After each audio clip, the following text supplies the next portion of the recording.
तो आज हम जा रहे हैं नोडल सेंटर अपना मेडिकल कॉलेज में एडमिशन कराने। तो मेरा एडमिशन हो गया है।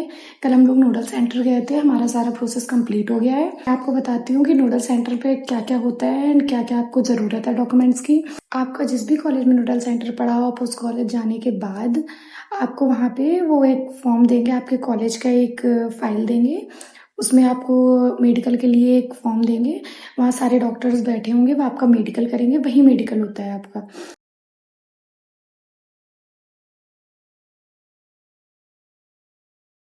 जो भी गायनी का, जनरल सर्जरी के, वो डॉक्टर्स आपको कुछ क्वेश्चंस पूछेंगे एंड आपका मेडिकल हो जाएगा। मेडिकल होने के बाद फोटोकॉपी करवा के जो आपने डॉक्यूमेंट्स रखे थे, ओरिजिनल डॉक्यूमेंट्स दोनों को अलग अलग रख लेना है।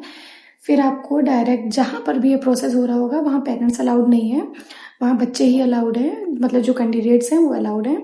तो वहाँ पे जाना है। बहुत सारे कॉलेजेस की लाइन लगी होगी, आप अपने कॉलेज की लाइन में बैठ जाइएगा। तो बहुत टाइम कंज्यूमिंग प्रोसेस है, इसलिए आप लोग अच्छे से खाना पीना थोड़ा रख लीजिएगा, खा लीजिएगा। बहुत देर खड़ा रहना पड़ता है, बैठना पड़ता है। करीब करीब मैं 3 साढ़े 3 घंटे सिर्फ खड़ी रही हूँ। एंड डॉक्यूमेंट्स आपको 10th 12th की मार्कशीट्स एंड उसके सर्टिफिकेट एंड गैप सर्टिफिकेट अगर कोई है तो, उसके बाद migration certificate, transfer certificate and character certificate. हमारे उधर डोमिसाइल सर्टिफिकेट नहीं ले रहे थे, वो उन्होंने निकाल दिया था।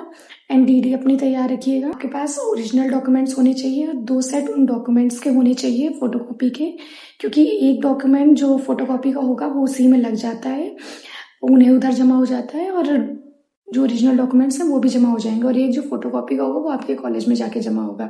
एंड यही एडमिशन का प्रोसेस है, ज़्यादा वो कुछ नहीं होता है कि आपके डॉक्यूमेंट रिजेक्ट करें, ये करें वो करें।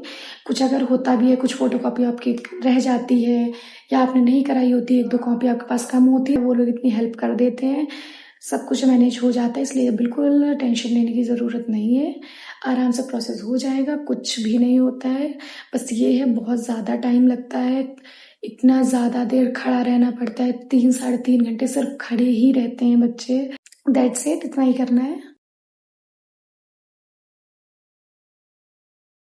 आप लोग नोडल सेंटर या तो 2 बजे से पहले पहुंच जाइएगा या 2 बजे या 2:30 बजे के बाद पहुंचिएगा, क्योंकि वो लंच ब्रेक होता है तो सारे डॉक्टर्स उठ जाते हैं, तो आपका मेडिकल होने में थोड़ा लेट हो जाएगा। एंड अपने साथ एक फेविस्टिक लेके रखिएगा, क्योंकि फोटोज चिपकाने की आपकी बारी आएगी, वो आपका एडमिशन का प्रोसेस स्टार्ट करेंगे। एंड सब कुछ करने के बाद आपको 2 स्लिप देंगे, उसमें एडमिशन स्लिप देते हैं। एडमिशन स्लिप में आपको अपना साइन करना है, रिसीव्ड लिख के, एंड फिर आपको स्टैंप लगा के वो दे देंगे। मैंने उससे अपग्रेड का भी पूछा था कि अपग्रेड का क्या प्रोसेस रहेगा, तो उन्होंने कहा हम यहाँ पे एडमिशन ही कर रहे हैं, अपग्रेड का आप अपने कॉलेज में जाके पूछिएगा, वहाँ पे जो भी रहेगा वो बता देंगे।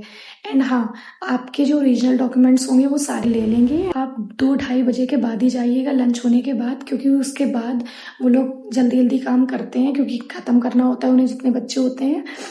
वरना सुबह वाले बच्चे तो, कई पेरेंट्स तो इतना गुस्सा हो रहे थे हमारे उसमें, क्योंकि उनका बच्चा 10 बजे से बैठा था, उसका प्रोसेस ही नहीं हो रहा था। तो मैं गई थी यही 2-3 बजे के अप्रॉक्स गई थी। मेडिकल में मेरा थोड़ा लेट हुआ था क्योंकि डॉक्टर्स नहीं आ रहे थे, लंच करने के बाद थोड़ा लेट हो गया था। उसके बाद फिर मेरा सब कुछ जल्दी जल्दी हो ही गया था, सारे डॉक्यूमेंट और प्रोसेस, एडमिशन हो गया था मेरा। All the very best, bye bye.